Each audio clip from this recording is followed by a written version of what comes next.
The summer heat bore down on Caldwell, Idaho like a blacksmith's hammer in August of 1883, and Lorraine Norwood stood at the general store counter wondering if she would ever stop feeling like a spectacle every time she walked through town. At 6 feet and 2 inches tall, she towered over nearly every man in the territory. Her height, a constant source of whispered gossip and poorly concealed stares that followed her like shadows at high noon.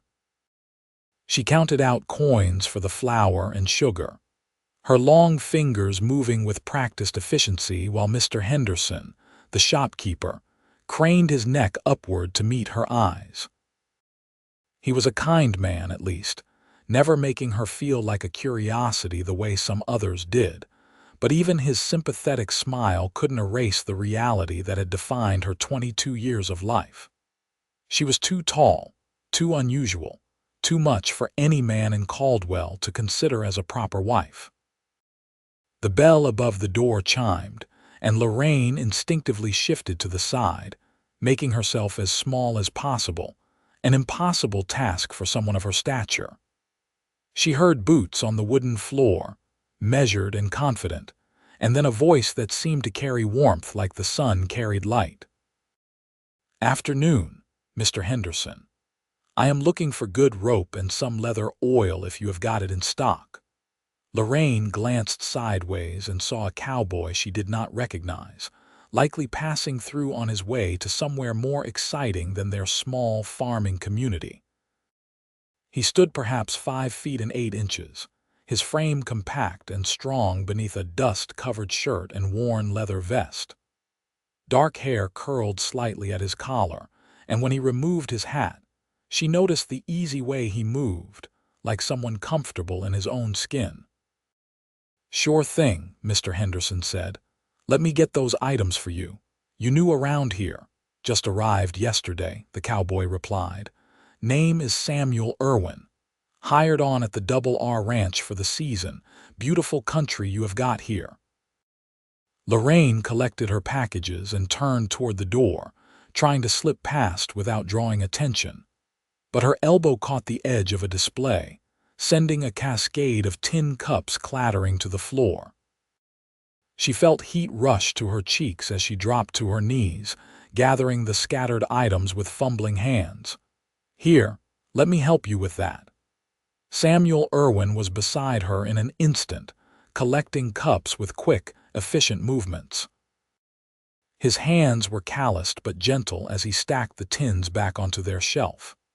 When they both stood, Lorraine found herself looking down at him, waiting for the usual reaction, the moment when a man's interest would flicker and die like a candle in the wind. Instead, Samuel tilted his head back and his smile broadened into something genuine and warm. "You are quite tall," he said simply, no judgment in his voice, no awkwardness in his posture. Then he added something that made her heart skip in her chest. "You are perfect from where I stand." Lorraine blinked, uncertain she had heard him correctly. "What did you say?" "I said you are perfect from where I stand," Samuel repeated, his hazel eyes meeting hers with an openness that felt foreign and thrilling all at once. "I have never minded looking up to talk to someone. Makes a nice change, actually. Most conversations I have, I am looking straight ahead or down." She did not know what to say. In 22 years, no man had ever spoken to her that way, with that combination of directness and admiration. She clutched her packages tighter against her chest, suddenly aware of how fast her pulse was racing. "I should go," she managed, moving toward the door. "Wait," Samuel called after her. "I did not catch your name." "Lorraine," she said over her shoulder. "Lorraine Norwood." "Miss Norwood," he said, and she heard the smile in his voice. "I hope I will see you again soon." She hurried out into the bright afternoon, her mind spinning. It had to be a fluke, she told herself as she loaded her packages onto the wagon her father had lent her for the trip to town. Men like Samuel Irwin, charming and confident, did not genuinely interest themselves in women like her. He probably said things like that to every woman he met, a practiced line designed to make hearts flutter. But as she drove the wagon back toward her family's farm on the outskirts of Caldwell, she could not shake the memory of his smile or the way he had looked up at her without an ounce of discomfort.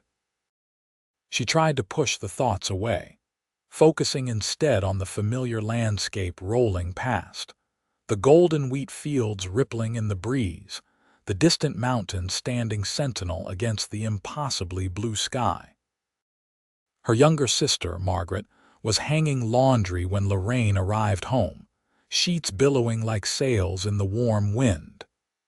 At 17, Margaret stood at an average height of 5 feet and 4 inches, and she had already received 3 marriage proposals from respectable young men in town.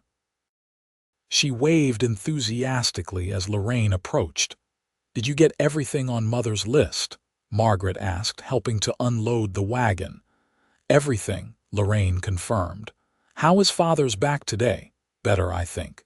He is resting in the barn, checking on the new calf." Margaret paused, studying her sister's face with the keen perception of someone who knew her well. "Something happened in town. You look different." "Nothing happened," Lorraine said quickly, too quickly. "You are a terrible liar, Lorraine Norwood. Tell me." Lorraine sighed, carrying a sack of flour toward the house. "There was a new man at the store, Samuel Irwin. He is working at the Double R Ranch." "And," Margaret prompted, following with her own armload of supplies, "and he said something strange to me." "What kind of strange?" Lorraine set the flour on the kitchen table and turned to face her sister. "He said I was perfect from where he stands.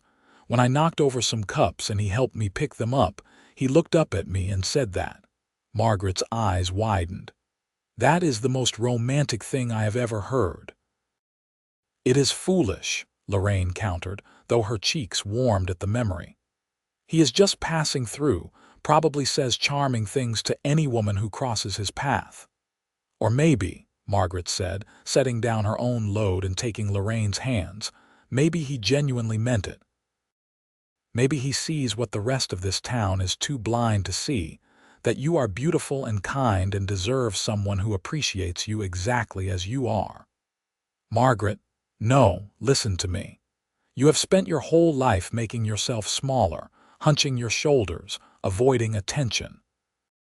But what if this Samuel Irwin is different? What if he is someone who actually sees you?" Lorraine wanted to believe her sister, wanted to let hope bloom in her chest like wildflowers after rain, but years of disappointment had taught her to be cautious.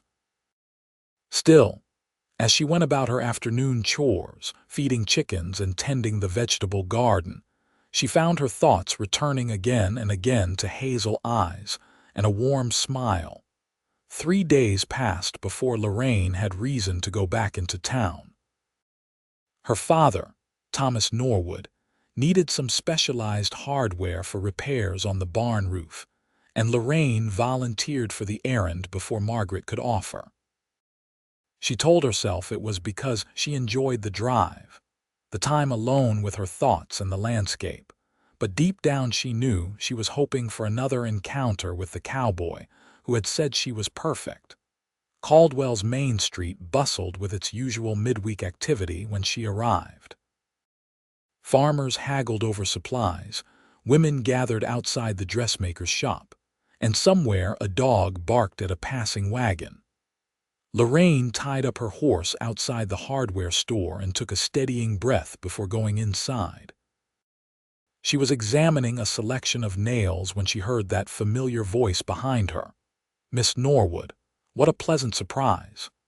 She turned to find Samuel Irwin standing a few feet away, hat in hand, his smile as genuine as she remembered. He wore different clothes today, cleaner, suggesting he had made a special effort for his trip to town. "Mr. Irwin," she said, proud that her voice came out steady. "How are you finding the Double R Ranch?" "The work is good, honest labor," he replied, moving closer. "The foreman is fair, the other hands are decent company, and the country is as beautiful as anywhere I have traveled." but I have to admit, I have been hoping I might run into you again." "Oh." The single syllable came out more breathless than she intended. "I wanted to apologize if I made you uncomfortable the other day. Sometimes my tongue runs ahead of my manners, and I realized after you left that I might have been too forward." "You were not," Lorraine said quickly. "You were just surprising. Men do not usually speak to me that way." "Then men around here are fools," Samuel said with conviction. "Would you consider letting me buy you lunch at the restaurant? I know it is bold of me to ask, us barely knowing each other, but I would very much like the chance to remedy that." Lorraine's heart hammered against her ribs. Every cautious instinct told her to decline, to protect herself from inevitable disappointment, but Margaret's words echoed in her mind. "What if he is different? What if he actually sees you?" "I would like that," she heard herself say. Samuel's face lit up like sunrise over the mountains. "Truly." "That is wonderful. Let me just pay for these supplies and we can walk over together." The restaurant was a modest establishment run by Mrs. Chen, a Chinese woman whose family had settled in Caldwell after working on the railroad.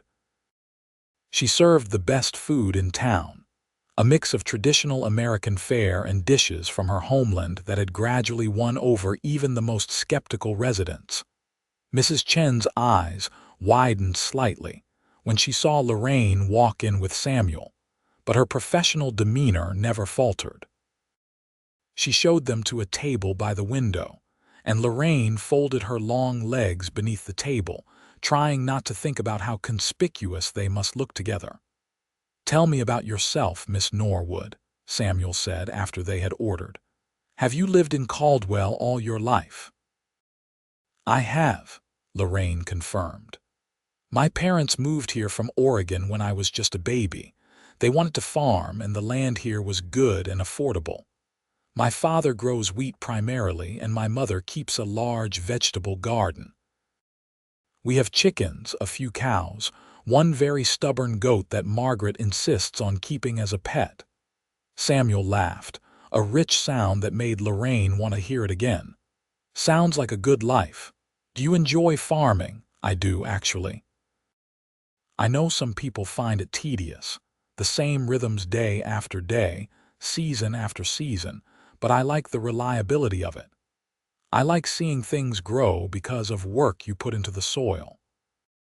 And I love the land here, the way the light changes over the fields, how you can see weather coming from miles away." "You have a poet's heart," Samuel observed, and there was admiration in his voice that made Lorraine blush. "What about you?" she asked, deflecting attention from herself. "Where are you from originally?"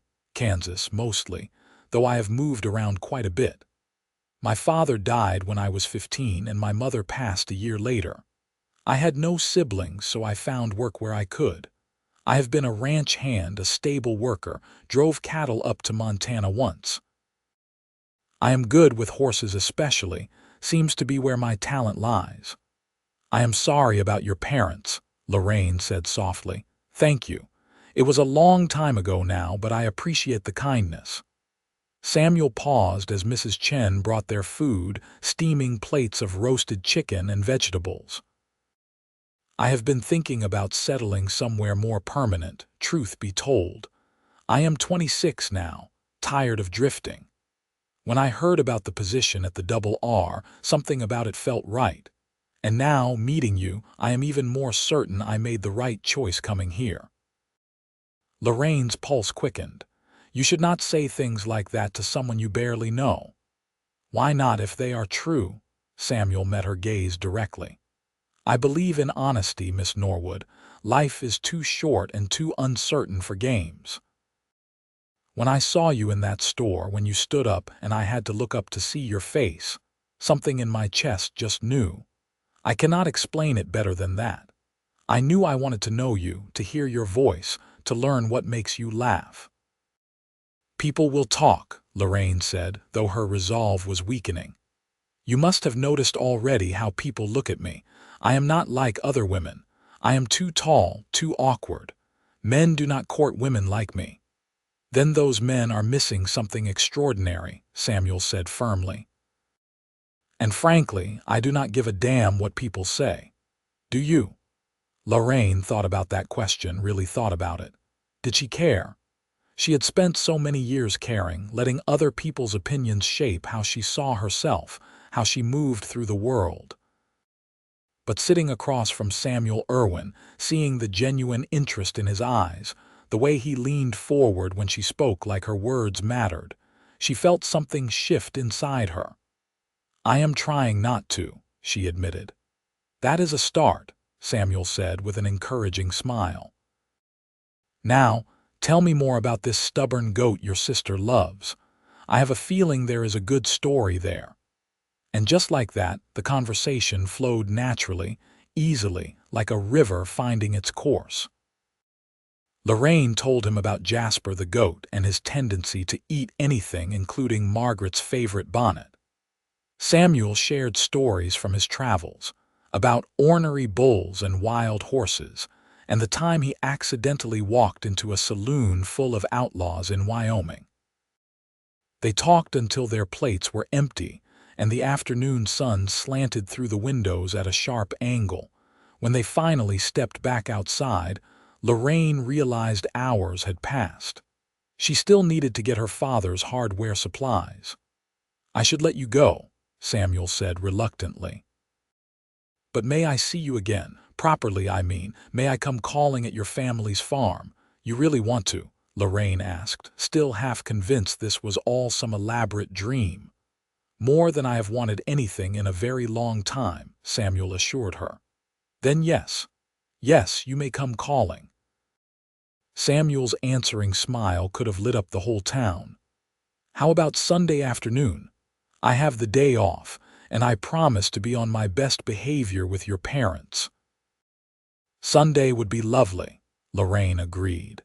And when Samuel took her hand and pressed a gentle kiss to her knuckles, she felt like she might float away entirely.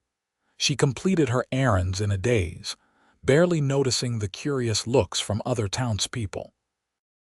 Let them stare, she thought with uncharacteristic defiance. Let them wonder. For the first time in her life, she felt seen, genuinely seen, not as a curiosity or a problem to be solved, but as a woman worthy of attention and affection. When she returned home, Margaret met her at the door with an expectant expression. You took a very long time getting Father's hardware. I ran into Samuel Irwin, Lorraine said, unable to suppress her smile. Margaret squealed and pulled her inside. Tell me everything immediately. Over the next few days, Lorraine found herself in an unfamiliar state of anticipation mixed with nervous energy. She went about her usual chores, helping her mother with baking, mending clothes, tending the animals, but her thoughts kept drifting to Sunday and Samuel's promised visit. Margaret teased her mercilessly, but also helped her choose what to wear, settling on a simple but flattering blue dress that brought out the color of Lorraine's gray-blue eyes. Her parents had met the news of Samuel's intended visit with cautious optimism. Thomas Norwood, a practical man with kind eyes and a weathered face, simply said he looked forward to meeting any young man interested in his daughter. Her mother, Ellen, had been more effusive, though Lorraine could see the worry lurking behind her enthusiasm. Ellen had watched her elder daughter face rejection too many times and clearly feared another disappointment.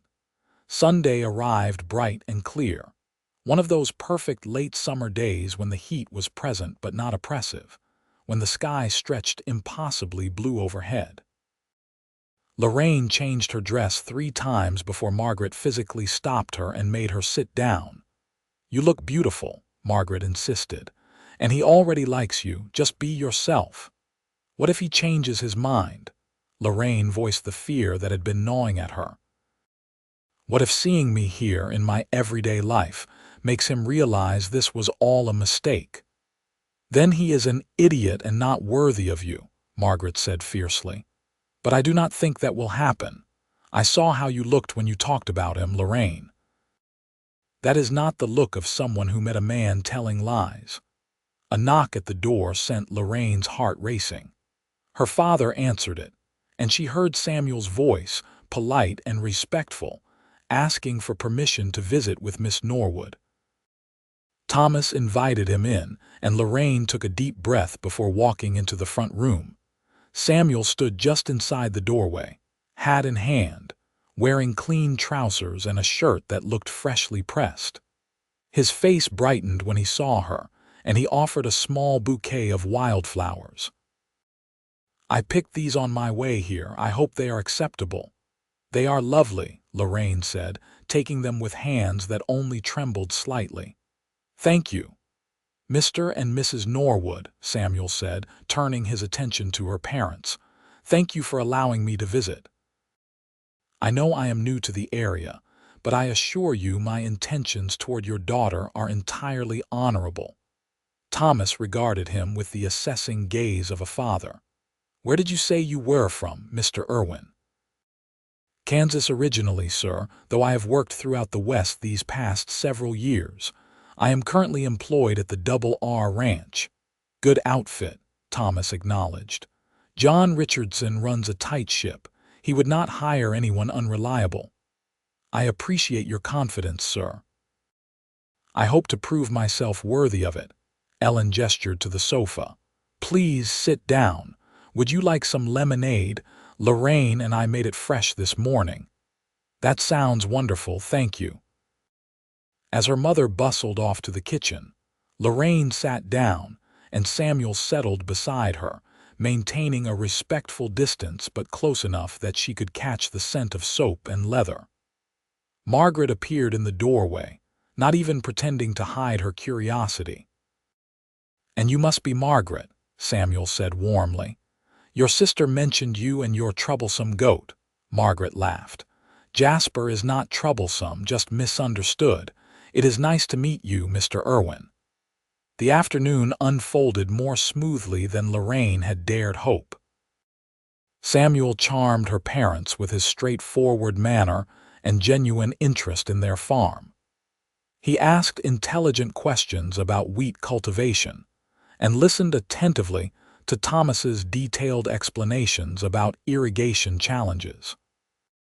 When Ellen returned with lemonade and cookies, he complimented her baking with such sincerity that she blushed.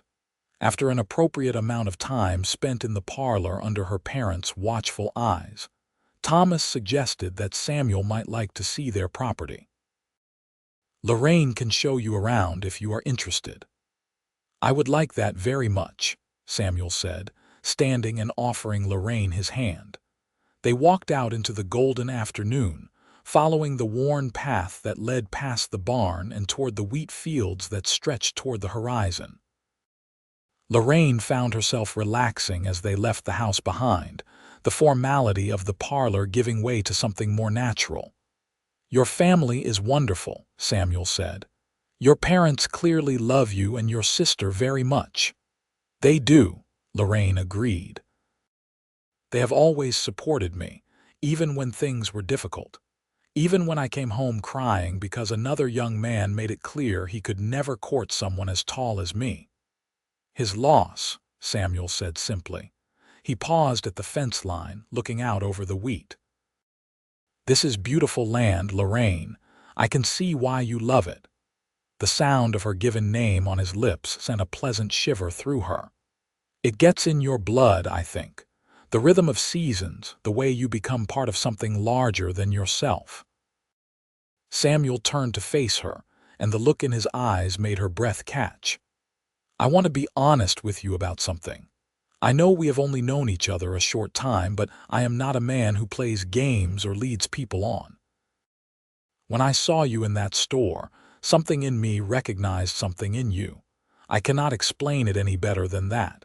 And every moment I have spent with you since has only confirmed that initial feeling." "Samuel, let me finish, please," he said gently. "I know people in town probably talk. I know your height is something that has caused you pain. But Lorraine, when I look at you, all I see is a beautiful, intelligent woman who deserves to be cherished exactly as she is." I am not asking you to marry me today or even to commit to anything serious right now. I am just asking you to give us, a genuine chance. Will you do that?" Lorraine felt tears prick at her eyes, but they were good tears, healing tears. "Yes," she whispered. "Yes, I will give us a chance." Samuel reached out and gently tucked a strand of hair behind her ear, his touch feather light. "Thank you. That is all I needed to hear." They walked further, talking easily about everything and nothing. Samuel asked about her childhood, her dreams, what she liked to read. Lorraine found herself opening up in ways she never had before, sharing her secret hope of maybe traveling someday, of seeing the ocean she had only read about in books. Samuel talked about his own dreams of settling down, of having land of his own someday, a place where he could raise horses and build something lasting. When the sun began to sink lower, painting the sky in shades of orange and pink, they reluctantly turned back toward the house. At the porch steps, Samuel took her hand again. "May I call on you again?" he asked. "I would be disappointed if you did not," Lorraine replied with a smile that felt as bright as the sunset. "Next Sunday, then, and perhaps during the week if I can manage some time away from the ranch." "I would like that very much." Samuel held her gaze for a long moment, and Lorraine thought he might kiss her, but instead he brought her hand to his lips again in that courtly gesture that made her feel precious. "Until next time, Lorraine Norwood." She watched him ride away on his sturdy buckskin horse, her heart full in a way it had never been before. When she turned to go inside, she found her entire family watching from the window, trying and failing to look inconspicuous. "Well?" Margaret demanded the moment Lorraine stepped through the door. "Well, what?" Lorraine teased, though she could not keep the smile off her face. "Do not be coy. Is he courting you? Are you going to see him again? He is coming back next Sunday, and possibly during the week if his work allows." Margaret hugged her tightly. "I am so happy for you, Lorraine, so very happy." "It is early days yet," Lorraine cautioned, though her own happiness was difficult to contain. "We are still getting to know each other." "But he is different," Margaret insisted. "I could see it in the way he looked at you. He sees you, really sees you." That night, lying in bed with moonlight streaming through her window, Lorraine allowed herself to hope. It felt dangerous and thrilling all at once, like standing at the edge of a cliff and contemplating flight. Samuel Irwin had appeared in her life like something out of the novels she read by lamplight, too good to be entirely real, yet undeniably present. The following days passed in a blur of ordinary tasks made extraordinary by anticipation. On Wednesday afternoon, while Lorraine was gathering eggs in the chicken coop, she heard the sound of hoofbeats approaching. She emerged to find Samuel dismounting from his horse, his face apologetic. "I know Sunday is our agreed day," he said, "but I found myself with a free afternoon and I could not resist. I hope it is not too forward of me to just show up like this." "Not at all," Lorraine assured him, setting down her basket of eggs. "You are always welcome here." "I was hoping you might go for a ride with me. I discovered a beautiful spot by the river yesterday and thought you might enjoy seeing it." Lorraine hesitated, thinking of all the chores still waiting, but then Margaret appeared from the barn. "Go," her sister urged. "I will take care of the eggs and anything else that needs doing. Go have an adventure." "Are you sure?" "Absolutely certain. Now hurry before I change my mind." Lorraine quickly washed her hands at the pump and grabbed her bonnet. Samuel had brought an extra horse, a gentle mare that regarded Lorraine with patient brown eyes. He helped her mount, his hands steady at her waist, and then they were riding out across the property toward the river that marked the eastern boundary of her father's land. The spot Samuel had found was indeed beautiful, a bend in the river where willows trailed their branches in the water, and smooth rocks created a natural seat overlooking the current. They tied up the horses and sat down, the sound of flowing water providing a soothing backdrop. "This is lovely," Lorraine said, pulling off her boots and dipping her toes in the cool water. "I thought you might like it." Samuel picked up a flat stone and sent it skipping across the surface. "I used to do this as a boy, spend hours by the creek near our farm in Kansas. It was the one place I could go to think, to be alone with my thoughts." "What do you think about?" Lorraine asked, genuinely curious. "All sorts of things. Where I have been, where I am going, what I want out of this life." He turned to look at her, his expression serious. "Lately, I think about you quite a lot." "Do you?" The question came out soft, almost shy. "Constantly," Samuel admitted.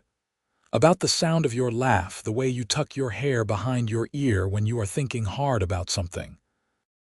The way you are not afraid to speak your mind once you feel comfortable. Everything about you fascinates me, Lorraine." She felt heat rise to her cheeks.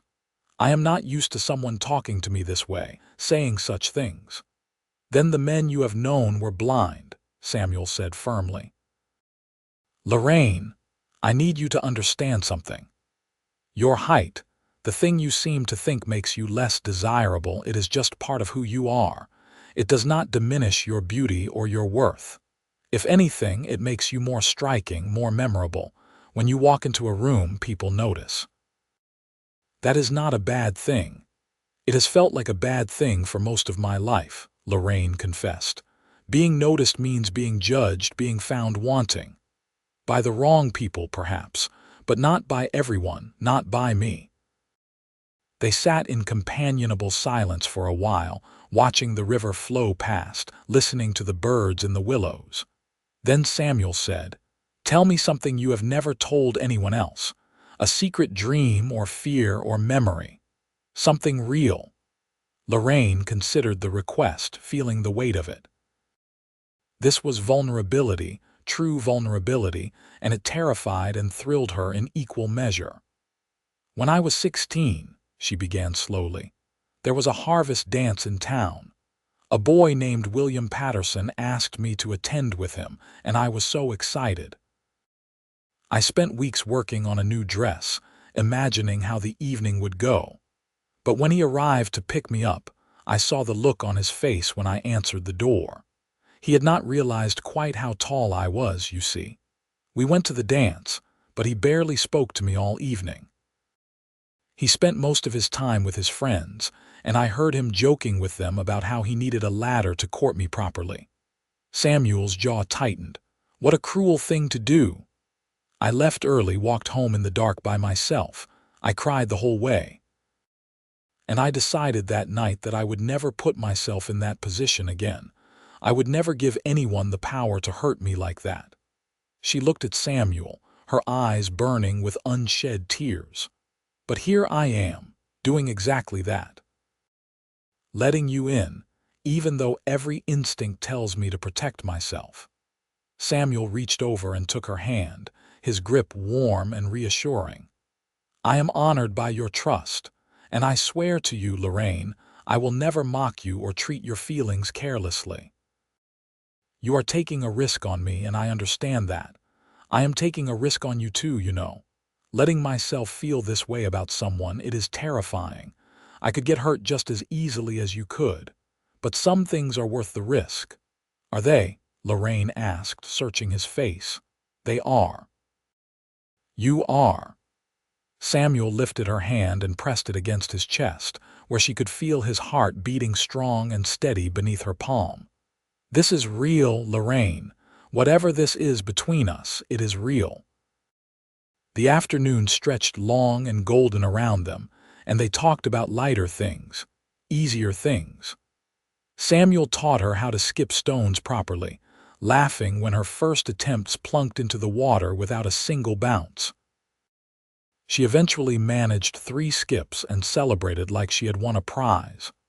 As the sun began its descent, they rode back to the farm at an easy pace, neither wanting the day to end. When they reached the house, Samuel helped her dismount, his hands lingering at her waist just a moment longer than necessary. "Thank you for today," Lorraine said. "It was perfect." "The first of many perfect days, I hope," Samuel replied. Then, with a glance toward the house where her family was undoubtedly watching, he added, "I should go, but I will see you Sunday." "Sunday," Lorraine confirmed, already counting the days. The weeks that followed established a pattern that felt both exciting and comfortable. Samuel came calling every Sunday without fail, spending time with her family before they would walk or ride together around the property. During the week, he managed to visit at least once or twice, stealing away from the ranch during his free hours to see her. They talked endlessly, learning each other's stories, sharing hopes and fears and dreams. Samuel met Jasper the goat, who immediately tried to eat his hat, leading to a comical chase around the yard that left everyone laughing. He helped Thomas repair the barn roof, proving himself handy with tools and willing to work hard. He charmed Ellen with his appreciation for her cooking and his polite manners. Even Margaret, who tended to be protective of her older sister, declared him perfect. In town, people did notice. Lorraine could feel the stares when she and Samuel walked together, could hear the whispered conversations that stopped when they drew near. But Samuel never seemed to care. He walked beside her with pride, his hand often at the small of her back or holding her elbow, small gestures of affection that declared his intentions to anyone watching. One afternoon in September, they attended a church social together, Lorraine's first such event in years. She had stopped going to social gatherings after too many awkward encounters and pitying looks, but Samuel had asked her to accompany him, and she had agreed. The moment they walked in together, conversation dropped like a stone. Lorraine felt her stomach clench, old instincts screaming at her to flee, but Samuel squeezed her hand gently and smiled at her with such warmth that she managed to keep walking. Mrs. Henderson, the shopkeeper's wife, approached first. "Miss Norwood, how lovely to see you. And you must be Mr. Irwin. We have heard quite a bit about you." "All good things, I hope," Samuel said easily. "Indeed, welcome to Caldwell. We are glad to have you among us." Other people approached, curiosity overcoming reserve.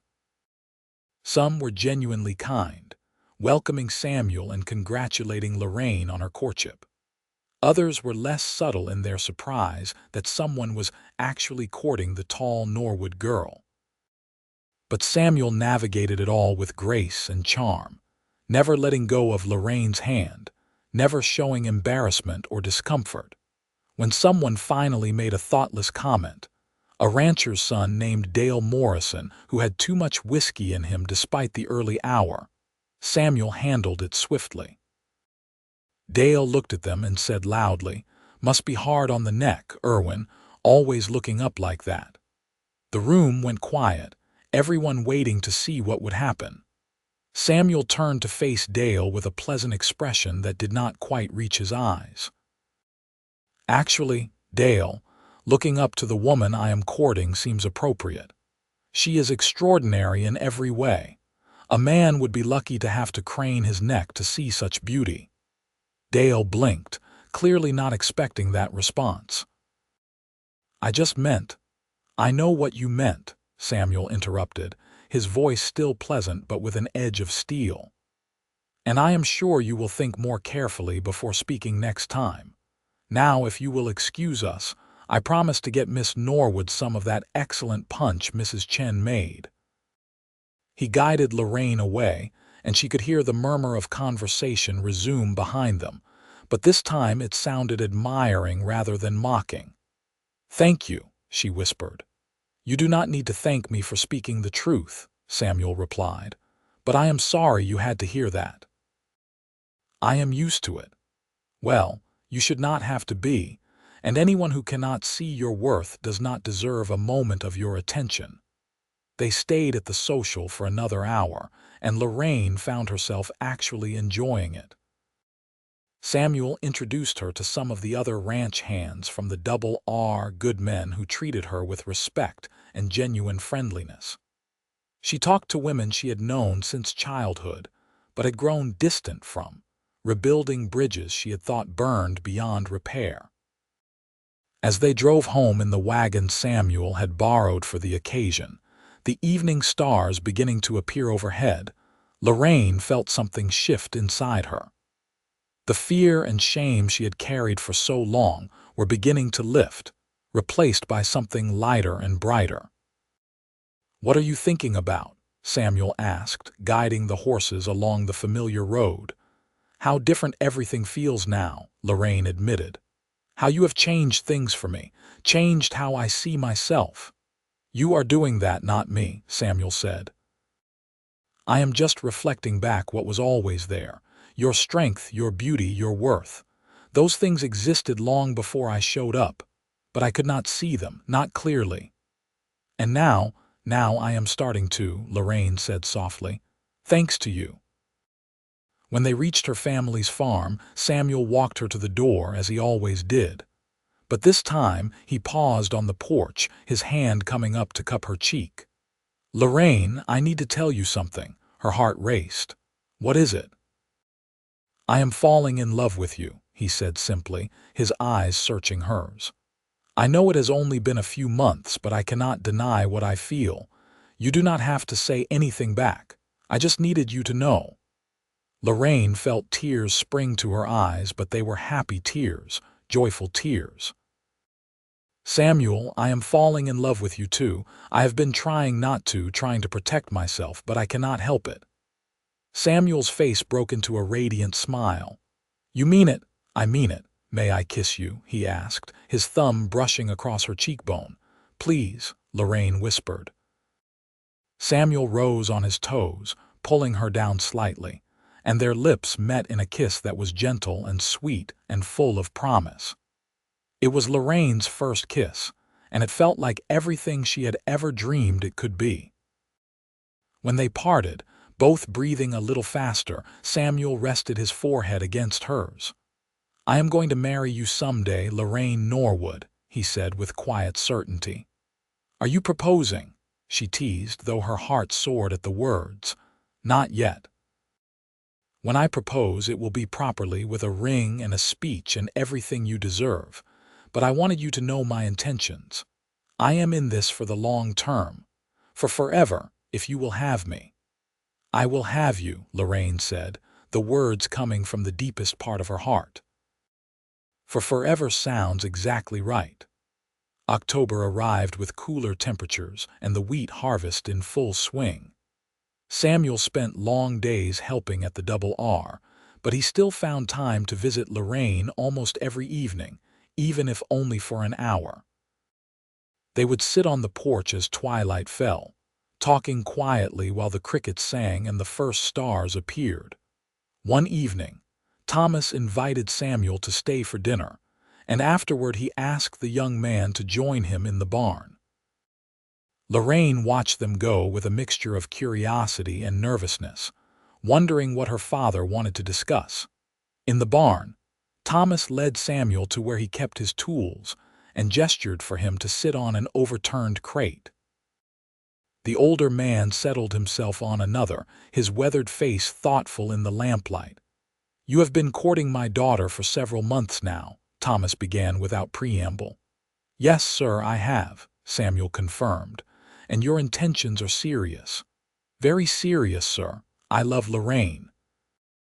I hope to marry her if she will have me and if you will give your blessing." Thomas nodded slowly. "I believe you are sincere. I have watched you with her, seen how you treat her, how you look at her. You make her happy, Mr. Irwin. You have given her something I could not, for all my love. You have given her confidence in herself, pride in who she is. She always had those things, sir. She just needed someone to help her see them. Perhaps, but the result is the same. My daughter smiles more now than she has in years. She holds her head high." She stopped hunching her shoulders, trying to make herself smaller. Thomas paused, his eyes misting slightly.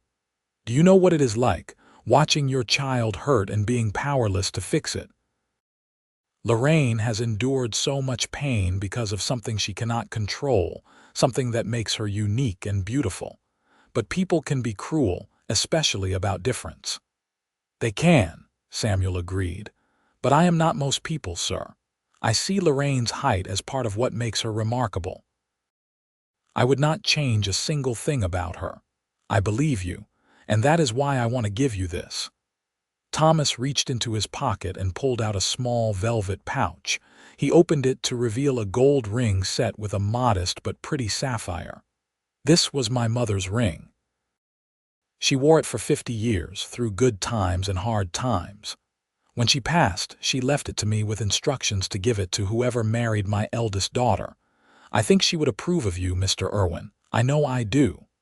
Samuel stared at the ring, clearly moved. Sir, I am honored, truly. But are you certain? I have not officially proposed yet. I am certain, Thomas said firmly. Take your time, do it right, but know that you have my blessing and my wife's blessing. Welcome to the family, son. Samuel accepted the ring with hands that shook slightly. Thank you, sir. I promise I will take care of her, cherish her, for all my days. I know you will. Now, let us get back inside before the women start wondering what we are conspiring about out here. They returned to the house, both wearing expressions that made Lorraine immediately suspicious. What were you two discussing? She asked. Just man talk, Thomas said vaguely, but he was smiling. Samuel caught her eye and winked, and Lorraine knew something significant had happened. She would have to wait to find out what, but the anticipation was delicious. Samuel waited until the end of October, choosing a day when the autumn leaves had reached their peak color, and the air held that perfect crispness that made everything feel sharper and more alive. He arranged to take Lorraine on a ride, claiming he wanted to show her one more beautiful spot before winter set in. They rode to a high meadow that overlooked the valley, a place where you could see for miles in every direction. The aspen trees glowed gold against the evergreens, and the sky arched overhead in brilliant blue. Samuel had packed a picnic, and they spread a blanket on the soft grass, eating bread and cheese and apples while they talked and laughed. When the meal was finished, Samuel stood and offered Lorraine his hand. Walk with me. They strolled to the edge of the meadow, where the ground dropped away to reveal the sprawling view. Lorraine could see Caldwell in the distance, a collection of buildings that looked like toys from this height. She could trace the silver ribbon of the river and the gold patchwork of harvested fields. It is beautiful up here, she said. Thank you for bringing me. Lorraine, Samuel began, and something in his tone made her turn to look at him. He was nervous, she realized, his hands fidgeting with his hat. These past months with you have been the happiest of my life. You have given me something I did not even know I was searching for. A home, not in the sense of a place, but in the sense of a person. When I am with you, I am home. Samuel, Lorraine breathed, her heart beginning to race. I know I do not have much to offer you. I am just a ranch hand with modest savings and big dreams. But I am hardworking and loyal, and I love you more than I thought it was possible to love another person. He dropped to one knee, and Lorraine gasped.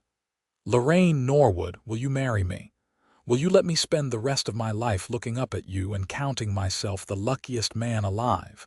Tears streamed down Lorraine's face as she nodded vigorously. Yes, yes, of course I will marry you. Samuel's face split into a huge grin as he pulled out the ring Thomas had given him. He slipped it onto her finger and it fit perfectly, the sapphire catching the sunlight. Then he stood, and Lorraine bent slightly as he rose to meet her, and they kissed deeply, sealing the promise between them. I spoke to your father, Samuel said when they finally broke apart. He gave me his blessing and this ring. It was his mother's. It is perfect, Lorraine said, admiring how the blue stone complemented her skin. Everything is perfect. They stayed in the meadow until the sun began to set, making plans for their future. They talked about where they would live, agreeing that Samuel would speak to John Richardson about building a small house on Double R land. They discussed a wedding in the spring, something simple and beautiful. They dreamed together, their fingers intertwined, their hearts aligned. When they rode back to the farm, Lorraine's family was waiting on the porch, clearly having been told to expect news. Margaret saw the ring first and let out a shriek of delight that probably carried all the way to town. Ellen hugged them both, crying happy tears, while Thomas shook Samuel's hand with pride and affection. "Welcome to the family officially," Thomas said. "Thank you, sir. I will do my best to be worthy of the honor." That night, lying in bed, Lorraine kept holding her hand up to catch the moonlight on her ring. She could hardly believe this was her life now, that she was engaged to a man who loved her not in spite of who she was, but because of it. The girl who had been too tall for any suitor was going to marry a cowboy who looked up and saw perfection. The months between engagement and wedding passed in a blur of preparation and anticipation. Samuel worked with John Richardson to build a small but sturdy house on the ranch property, spending his free time sawing lumber and hammering nails. Lorraine and her mother sewed her wedding dress, choosing a simple style in cream-colored fabric that Ellen had been saving for years. Winter came and went, the Idaho cold keeping Samuel and Lorraine apart more than they liked, but it made their brief visits even more precious. They would sit by the fire in her family's parlor, making plans and dreaming of their future. Samuel wanted to start breeding horses, specializing in sturdy working animals that could handle the demands of ranch work. Lorraine wanted to plant a large garden at their new home, growing vegetables and flowers and herbs. When spring finally arrived in April of 1884, the whole town seemed to come alive with new energy. The wedding was planned for the last Saturday in April, and to Lorraine's surprise and delight, it seemed like everyone in Caldwell wanted to attend. Even people who had whispered about her or treated her coldly before were suddenly friendly, caught up in the romance of the tall girl and the cowboy who loved her. The day before the wedding, Margaret helped Lorraine pack her belongings, the items she would take to her new home. It was bittersweet, leaving the room she had slept in since childhood, the farm that had been her whole world. But excitement outweighed the sadness. She was moving toward something wonderful, not away from something bad. "Are you nervous?" Margaret asked, folding one of Lorraine's nightgowns. "A little," Lorraine admitted. "Not about marrying Samuel, I am certain about that, but about everything changing, becoming someone's wife, starting a new life." "You will be wonderful at it," Margaret said confidently. "And you will be so happy, Lorraine, I can feel it. I hope you are right." "I am always right," Margaret teased. Then she grew serious. "Thank you for showing me that it is possible, that we can find love that sees us truly. Watching you and Samuel, it has given me hope for my own future." Lorraine hugged her sister tightly. "You will find someone perfect for you. I am sure of it. Someone who recognizes what a gift you are." The wedding day dawned clear and beautiful, the kind of spring morning that felt like a blessing. Lorraine dressed carefully in her cream gown, her mother helping with the dozens of tiny buttons. Ellen placed a simple wreath of spring flowers in her daughter's hair, and Margaret fussed with the skirt until it lay just right. "You look like an angel," Ellen said, her voice thick with emotion. "I feel like I am dreaming," Lorraine replied, staring at her reflection. The woman in the mirror looked confident and radiant, nothing like the uncertain girl who had hidden from the world not so long ago. The ceremony took place at the church, which was packed with well-wishers. Lorraine walked down the aisle on her father's arm, and the moment she saw Samuel waiting for her at the altar, every nervous thought evaporated. He wore his best suit, his dark hair neatly combed, and his face glowed with such love and pride that Lorraine felt her heart might burst. The Reverend kept the ceremony brief and meaningful, speaking about partnership and devotion, about building a life together through joy and hardship.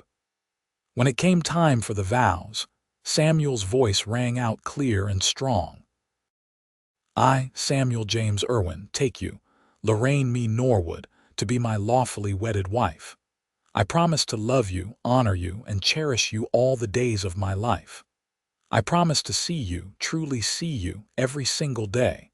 I promise to look up at you with pride and gratitude for as long as I draw breath. Lorraine's vows were equally heartfelt, her voice only shaking slightly.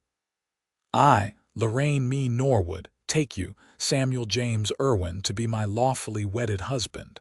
I promise to love you, honor you, and cherish you all the days of my life. I promise to stand tall beside you, to be your partner and your friend. I promise to build a life with you filled with laughter and love and all the beauty we can find. When the Reverend pronounced them husband and wife, Samuel pulled Lorraine down and kissed her thoroughly, to the delight of the assembled crowd. Applause and cheers filled the church, and Lorraine felt joy radiating through every fiber of her being. The reception was held at the community hall, with tables laden with food that various townspeople had contributed. There was music and dancing, and Samuel led Lorraine through a waltz, unbothered by the fact that she was taller, that they looked unconventional together. He held her close and spun her around the floor with skill and confidence, and anyone watching could see the love between them. Dale Morrison, the man who had made that thoughtless comment months ago, approached them during a break in the dancing. Mrs. Irwin, Mr. Irwin, I wanted to offer my congratulations and my apologies for my behavior at the church social. I was an idiot. Yes, you were, Samuel agreed pleasantly, but I appreciate you saying so. I hope you will be very happy together. Anyone can see you are perfect for each other. Thank you, Lorraine said graciously. That means more than you know. As the afternoon wore into evening, Samuel and Lorraine finally managed to slip away to a wagon waiting outside. Their belongings were already loaded, and Samuel's horse was tied to the back. They were spending their first night in their new home, the house Samuel had built with his own hands. The drive took about 30 minutes, and the entire way, Lorraine could barely contain her excitement. When they arrived, Samuel lifted her down from the wagon and then, to her surprise and delight, scooped her up in his arms. "What are you doing?" she laughed. "Carrying my bride over the threshold," Samuel declared. "It is tradition. I am too heavy, you will hurt yourself." "Lorraine Irwin, you are not too anything. Now hush and let me be romantic." He carried her through the door of their new home, setting her down gently in the main room. Lorraine looked around in wonder. It was small but beautifully made, with solid wooden floors and large windows that let in plenty of light.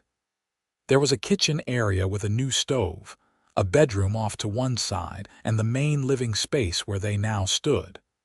Samuel had even built furniture, a table and chairs, a bed frame, a dresser.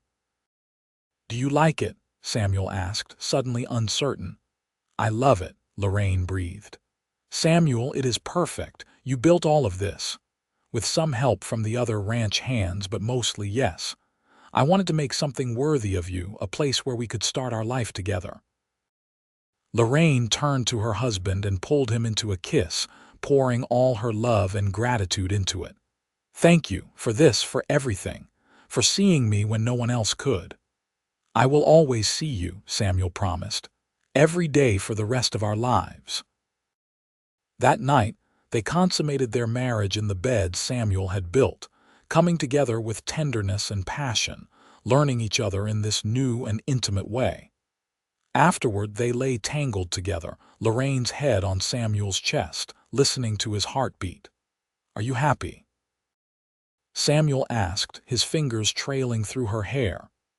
Happier than I ever dreamed I could be, Lorraine replied honestly. You have given me everything, Samuel. Love, confidence, a future bright with promise. How could I be anything but happy? Good.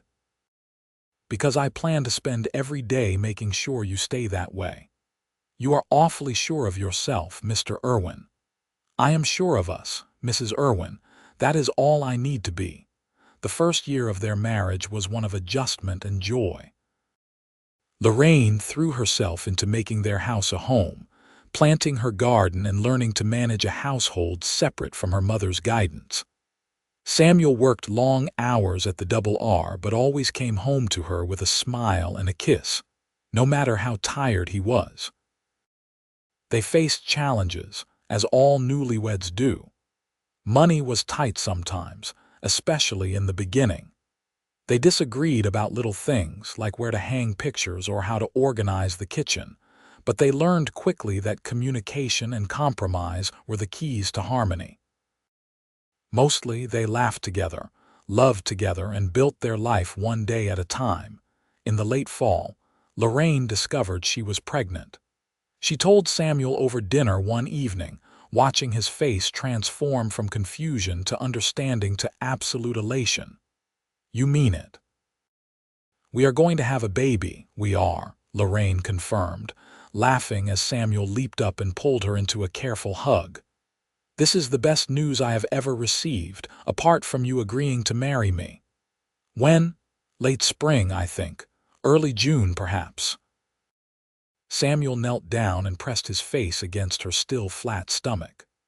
Hello in there, little one. I am your father, and I already love you more than you can imagine. You are going to have the most wonderful mother, beautiful and strong and kind. We cannot wait to meet you. Lorraine felt tears spring to her eyes as she ran her fingers through Samuel's hair. This moment, this perfect moment, was more than she had ever dared to hope for in those dark days when she had believed herself unworthy of love. The pregnancy progressed smoothly, and Lorraine continued her normal activities well into her 7th month. She grew quite large, her already tall frame accommodating the baby with what seemed like extra enthusiasm. Samuel teased her gently, saying their child was clearly going to be a giant, and Lorraine laughed and swatted him affectionately. Her mother and Margaret visited often, bringing supplies and advice. Ellen was thrilled at the prospect of becoming a grandmother, already knitting tiny blankets and sewing baby clothes. Margaret could hardly contain her excitement at becoming an aunt. In early June, as the Idaho summer settled warm and golden over the land, Lorraine's labor began. Samuel rode frantically to fetch the midwife, Mrs. Patterson, while Margaret stayed with Lorraine, holding her hand and offering encouragement.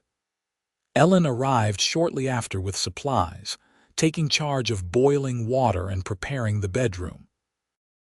The labor was long and difficult, lasting through the night and into the next morning. Samuel paced outside, wild with worry, occasionally sticking his head in to check on Lorraine until his mother-in-law shooed him back out. Finally, as the sun climbed toward noon on June 8, 1885, the strong wail of a baby filled the house. Mrs. Patterson emerged with a smile. You have a son, Mr. Irwin. A big, healthy boy, and your wife did beautifully, though she is exhausted. Samuel burst into the bedroom to find Lorraine propped up against pillows, holding a bundle wrapped in blankets. Her hair was damp with sweat and her face was pale, but she had never looked more beautiful to him. Samuel, come meet your son, she said softly.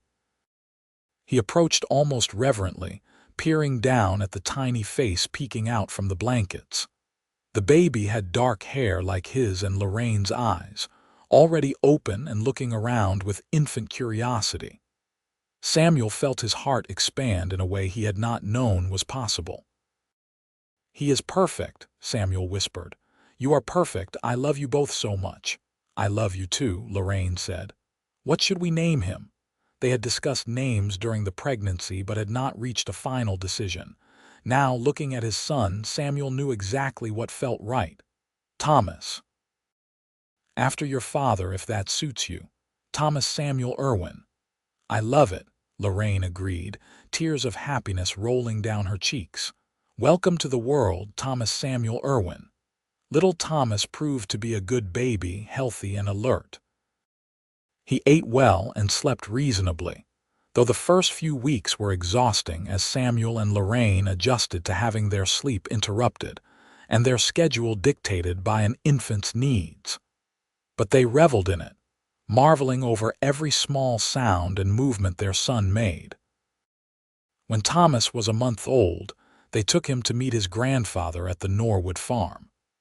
Thomas Norwood Sr. held his namesake with tears in his eyes, declaring him the finest baby ever born in Idaho. Margaret was equally smitten, begging to hold him at every opportunity. As Thomas grew, it became clear he had inherited his mother's height genes. By his first birthday, he was already taller than average for his age, a sturdy toddler with boundless energy. Samuel delighted in his son, teaching him about horses and the ranch, carrying him around on his shoulders while Lorraine laughed at the sight of them. When Thomas was 2, Lorraine became pregnant again.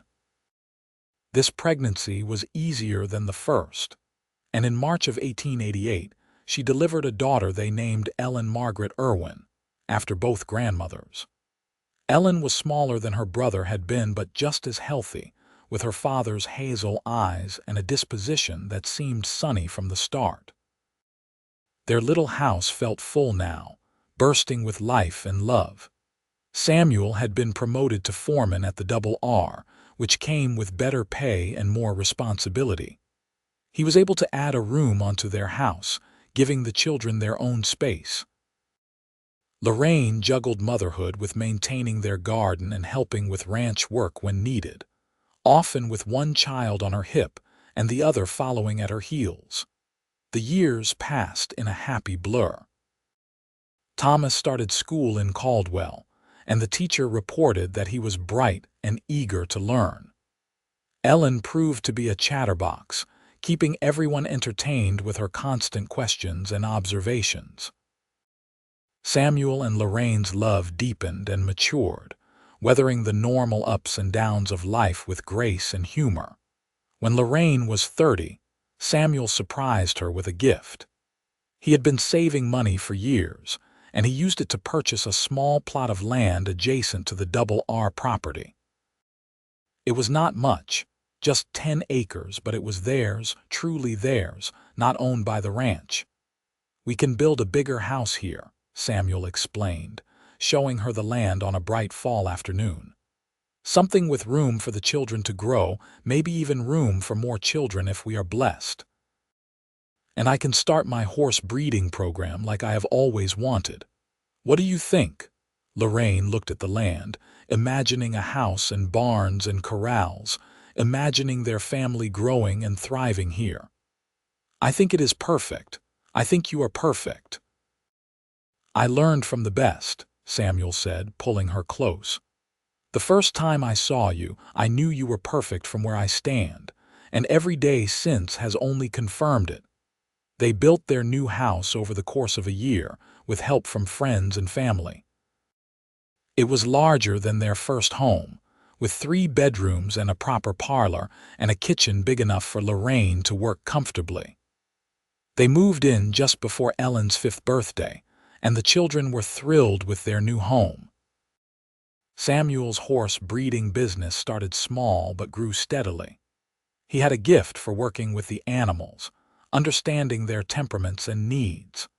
Word spread about the quality of his horses, and soon people were coming from throughout the region to purchase from Samuel Irwin. Lorraine was his partner in every sense, helping to train the younger horses, keeping the books for the business, and managing their growing household. She never lost her love for the land, often taking long walks through their property, marveling at how far she had come from the uncertain girl who thought she was too tall for love. On their 10th wedding anniversary, Samuel arranged for Margaret to watch the children so he could take Lorraine on a trip. They traveled to Boise, staying in a hotel and eating at restaurants, playing at being fancy city folk for a few days. On their last evening there, they sat on their hotel room's balcony, watching the sunset paint the sky. "Have you been happy?" Samuel asked, holding her hand. "These 10 years, has it been everything you hoped for?" "More," Lorraine said honestly. "Samuel, you gave me a life I did not dare to dream of. You gave me love and family and purpose. You gave me myself, really, by helping me see my worth. How could I be anything but happy? I am glad. Because there is nowhere I would rather be than by your side, looking up at you and thanking my lucky stars that you walked into that general store 11 years ago." "I am the lucky one," Lorraine insisted. "We are both lucky," Samuel compromised. "Lucky to have found each other, lucky to have built this life, lucky in love." They sat in comfortable silence, watching the stars emerge one by one. After a while, Lorraine said, "I have something to tell you." "What is it?" "I am pregnant again. Our 3rd child, coming in the winter." Samuel's face lit up like sunrise. "Truly?" "Oh, Lorraine, that is wonderful news. You are not worried about having 3 children to support, not at all. We will manage like we always do. And besides, every child is a blessing. I could not be happier." Their 3rd child, a boy they named Jacob Matthew Irwin, was born in January of 1895, healthy and strong. Thomas, now nearly 10, was fiercely protective of his baby brother, and 7-year-old Ellen helped her mother care for the infant with surprising maturity. The years continued to roll by, marked by milestones and everyday moments alike. Thomas grew tall like his mother, eventually reaching 6 feet by age 16. He was a natural with horses, working alongside his father and showing real aptitude for the business. Ellen was more interested in books and learning, dreaming of perhaps becoming a teacher someday. Jacob, the youngest, seemed to have a bit of both his siblings, equally at home with a book or a horse. Margaret married a farmer named Robert Turner when Lorraine was 33, and the 2 families remained close, their children growing up together like cousins should. Ellen Norwood passed away peacefully in her sleep at age 65, and Thomas Norwood followed her 5 years later. Samuel and Lorraine mourned their losses but took comfort in knowing they had lived long, full lives. As Lorraine approached her 40th birthday, she sometimes looked back on her life with wonder. The girl who had been too tall, too awkward, too different had become a woman who stood proud. She had a husband who loved her deeply, 3 healthy children, a thriving business, and a place in her community. She had learned that her height was not a flaw to be hidden, but simply part of who she was, neither good nor bad, just her. One autumn evening, when the children were all occupied with their own activities, Samuel found Lorraine standing in their yard, looking out at the land they had built their life on. He came up behind her and wrapped his arms around her waist, resting his chin on her shoulder. "What are you thinking about?" he asked. "Everything," Lorraine replied. "How far we have come, how blessed we are, how I almost gave up on love before you walked into that general store and changed everything." "I am glad I did not wait another day to come to Caldwell," Samuel said. "I am glad I got to see you, to meet you, to love you. Every moment has been worth it, Lorraine. Every single moment. Even the hard times," she teased gently. "When Jacob had croup and we did not sleep for 3 days. When the barn roof collapsed in that windstorm. When we had to eat nothing but beans for 2 weeks because money was tight. Even then," Samuel said firmly. "Especially then, because we faced those times together. You and me against the world, building something beautiful out of nothing but love and determination. I would not trade a single moment of it." Lorraine turned in his arms to face him, and even after all these years, the love she saw in his eyes still made her heart race. "I love you, Samuel Irwin, more today than yesterday, less than tomorrow. And I love you, Lorraine Irwin, my tall, beautiful, perfect wife." They kissed as the sun set behind them, two people who had found each other against the odds and built a life that was richer than gold. The years continued their steady march forward. Thomas fell in love with a girl from town named Sarah, and they married when he was 22. They built a house on the edge of Samuel and Lorraine's property, and Thomas took over more of the horse breeding business as Samuel began to slow down. Ellen did become a teacher, taking a position at the Caldwell school and earning a reputation as one of the best educators in the region. Jacob proved to have a head for business, helping to expand their operation and establishing new contracts with ranches across Idaho and into Montana. By the time Lorraine and Samuel celebrated their 30th anniversary in 1914, they had 5 grandchildren, with 2 more on the way. Their house was constantly full of noise and laughter, children running through the rooms and yard, continuing the legacy of love and family. One evening, sitting on their porch and watching the grandchildren play in the fading light, Samuel took Lorraine's hand and said, "Do you remember what I told you that first day in the general store?" "You said I was perfect from where you stand," Lorraine replied, the memory still vivid after 3 decades. "I meant it then, and I mean it now. Every day I have spent looking up at you has been a gift, Lorraine. You are still perfect, still beautiful, still the best thing that ever happened to me." "You saved me," Lorraine said softly. "That girl I was, so convinced of her own unworthiness, you saved her. You showed her that love does not require us to be anything other than what we are." "We saved each other," Samuel corrected gently. "You gave me a home and a family, a place to belong after years of drifting. You gave my life meaning and purpose. We built something remarkable together, you and I." As the stars began to appear overhead, and their children called the grandchildren in for supper, Samuel and Lorraine sat together in comfortable silence. They had grown old together, their hair gray and their bodies marked by the years, but their love was as strong as ever, tempered by time into something unbreakable. Years later, when Samuel passed away peacefully in his sleep at age 78, Lorraine mourned deeply, but without regret. They had lived a full life together, rich with love and family and all the small, beautiful moments that make up a marriage. She had him for 52 years, longer than she had dared hope, when she was a lonely 22-year-old, convinced she would never find someone to love her. Lorraine lived another decade after Samuel's passing, surrounded by her children and grandchildren and even great-grandchildren. She remained in the house they built together, tending her garden and watching the horse business.